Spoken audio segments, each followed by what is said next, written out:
Hi everybody, welcome to my temporary review room. Let's go upstairs. Okay, this is what I am going to do today. Yes, why not? None of the crazy stuff, something a little bit different to the crazy stuff. Why not, indeed? All we got to do is find a nice place to sit that ain't too infringing. I think I know where I'm sitting. Of course, yes. Old days, old days. Better still. No, even better.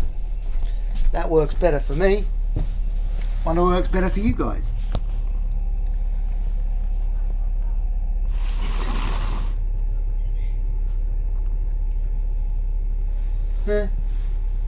Weird.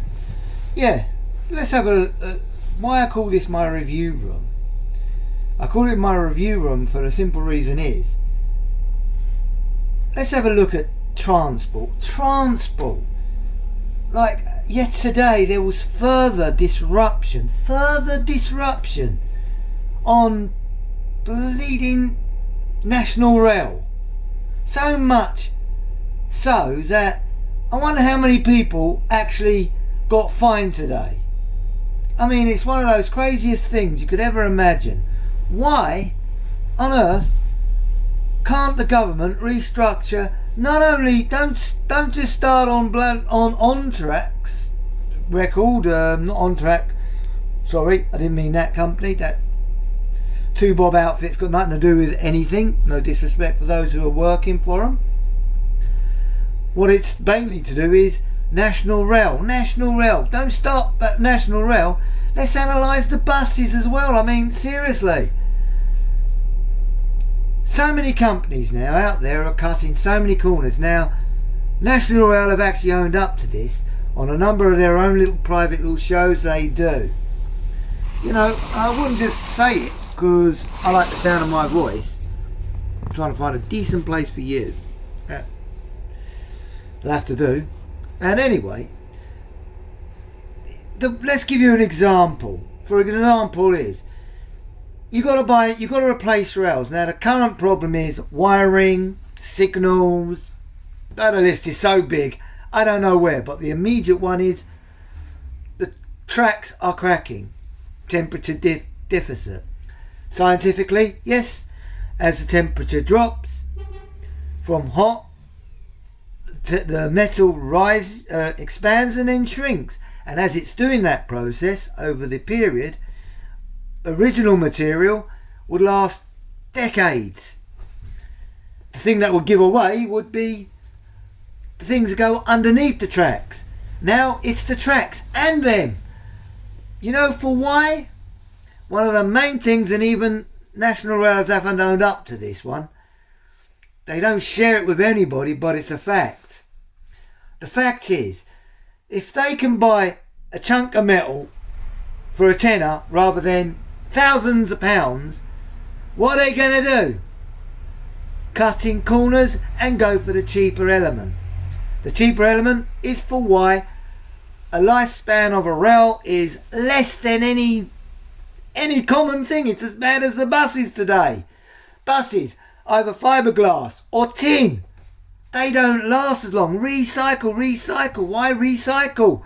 All you're getting is shabby material. Someone's making a profit at the expense of us, the commuters.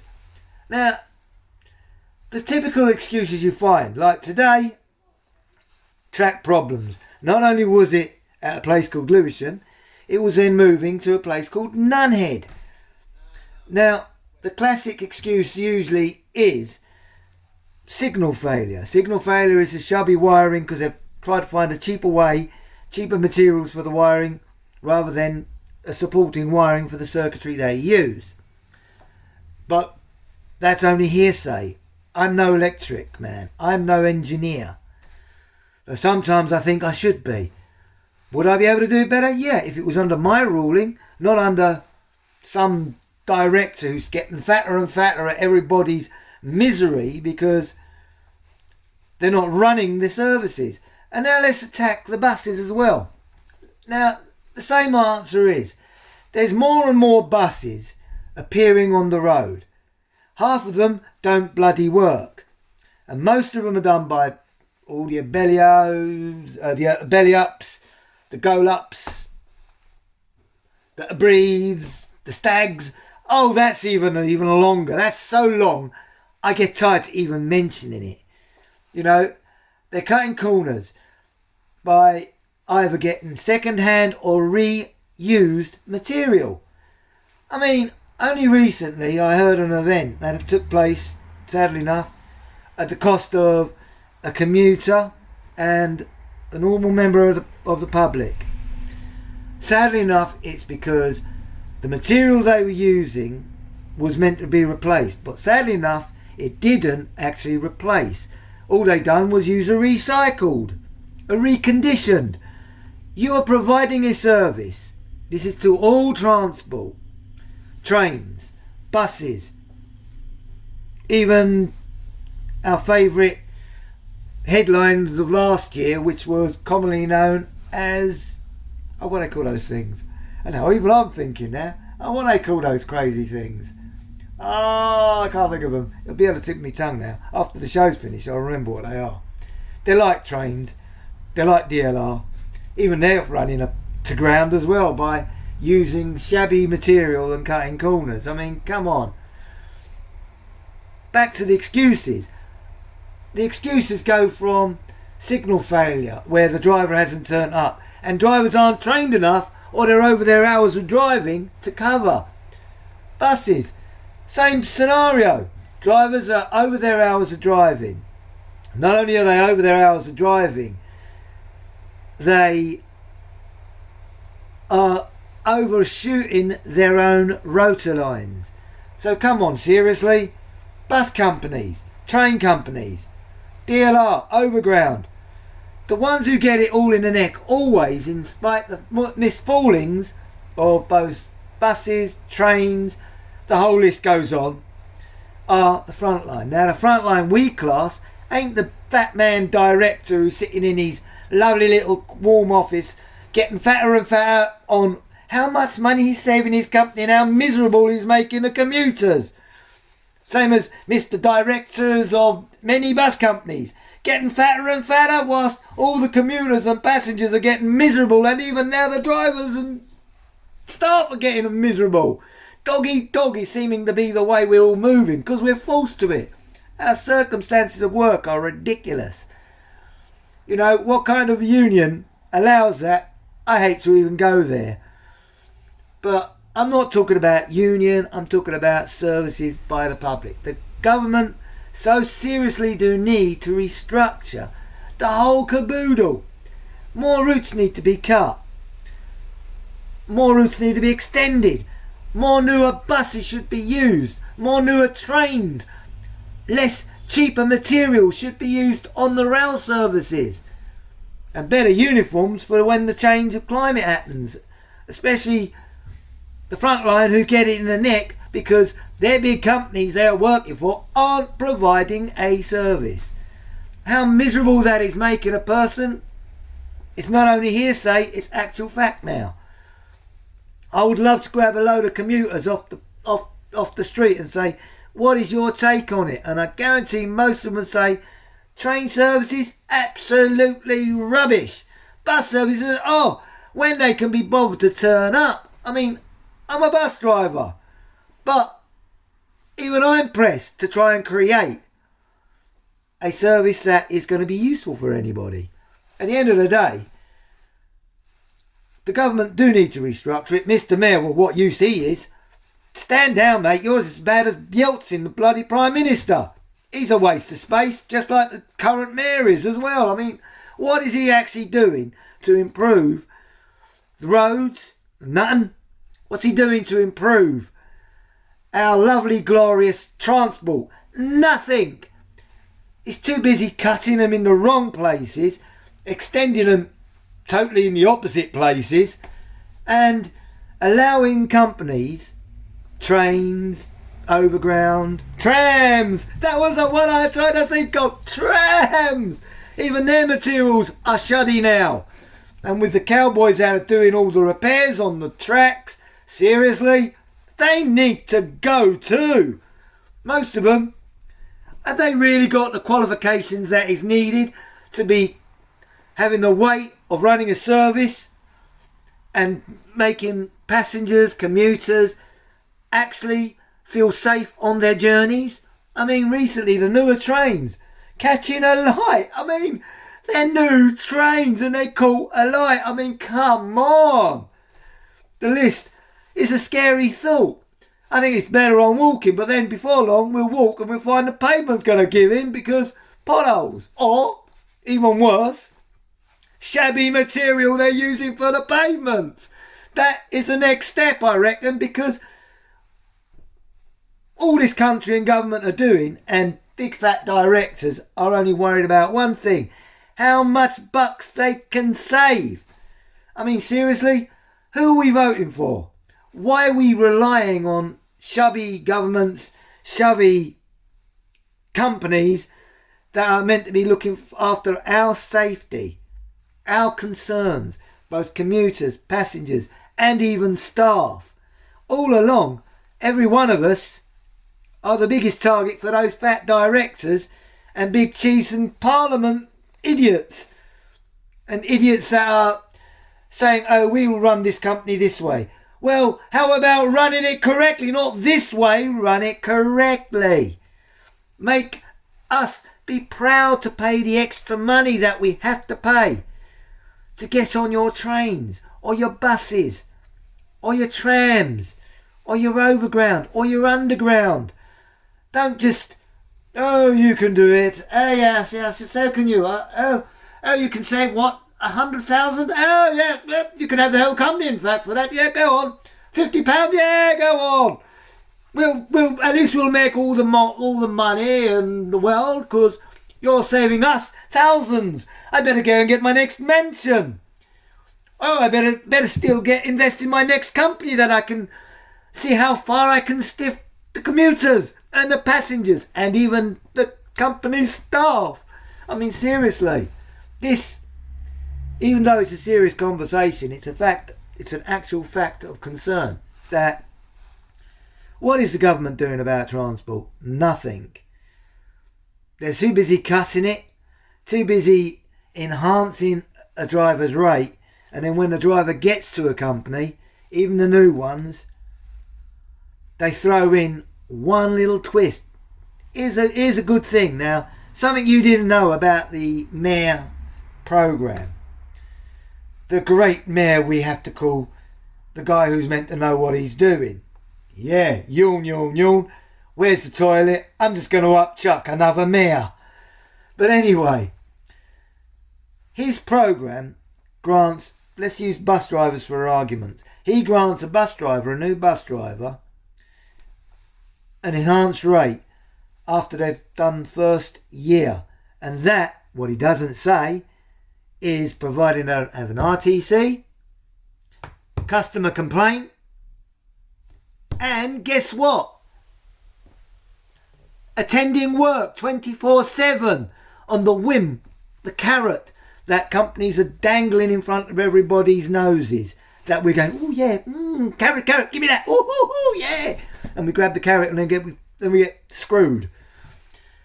Not only is that the other problem is, now when I started the industry in the buses, I would be earning moderate sums, I'd get enhanced rates, and my years would carry on going and I'd increase my place in service. There's a name for it, but I can't be bothered to tell you that. This new mayor's programme, that's gone out the door. Seniority is the word you're looking for, in case you wanted to know. Seniority doesn't exist no more. You got your mayor licence? Okay. Here's your bucks. I'm not going to say how much it is. Any idiots out there who want to become bus drivers will find that out. 10 years, you'll be whatever the criteria is for that ratio of society. We don't get 5-year enhancements.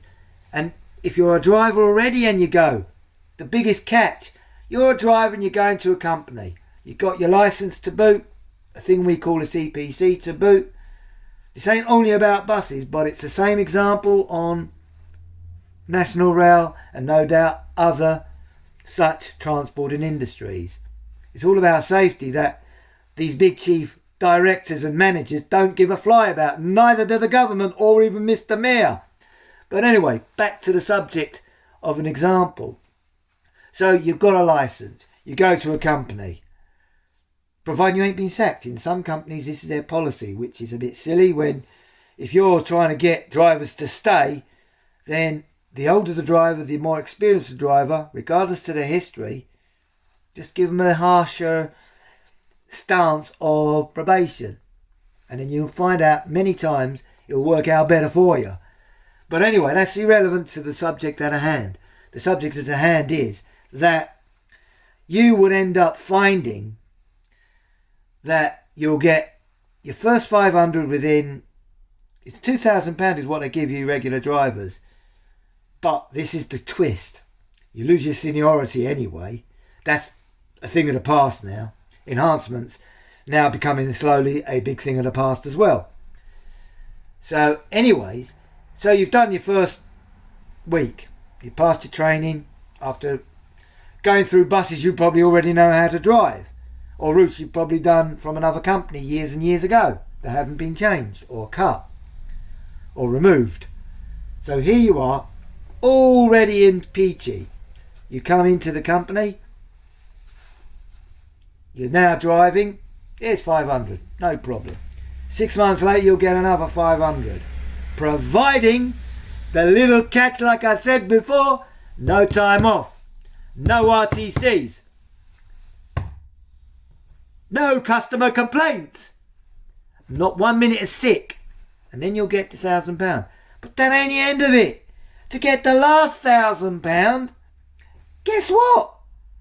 The twist being still the same, you have to have done a whole year without sick, without RTCs, without customer complaints, or any other attribute, even a speeding ticket or a flashing over a box.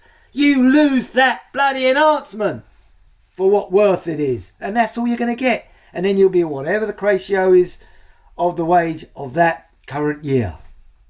And that is how clever the mayor is. Yes, clever, geniusly saving himself a packet, because not many drivers are going to make that criteria.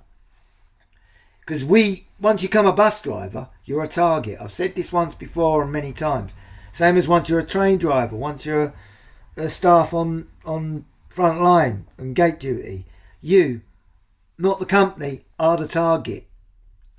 And do you get anything for it? No. Do you get gratitude for it? No. Are you going to be alright? Oh, you're sick. Oh, God, no, you can't be sick. I just got assaulted. I just got spat on. I just got beat up. I've got blah, blah, blah, blah, blah. All the extras. I'll be standing here in the freezing cold. I've got pneumonia. Well, you better not go or sick. Or we'll have to find another. We'll have to dock you, and we'll have to find another replacement. Really? Think of your staff. Don't think of how much money you're going to make or how much money you're going to lose. Because the more you disrespect your staff in all those transport industries, the less you're going to find it easy to replace. So seriously, government, mayor, take a nightmare, you're useless.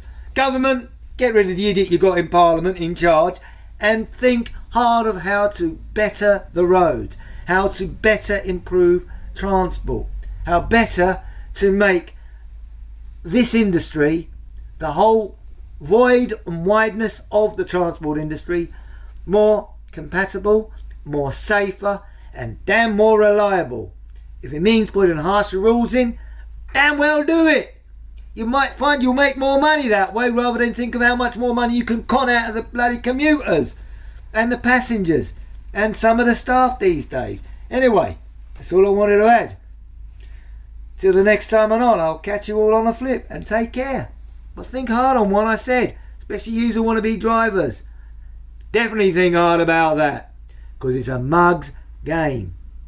Anyway, again, take care of yourself and I'll catch you all on the flip.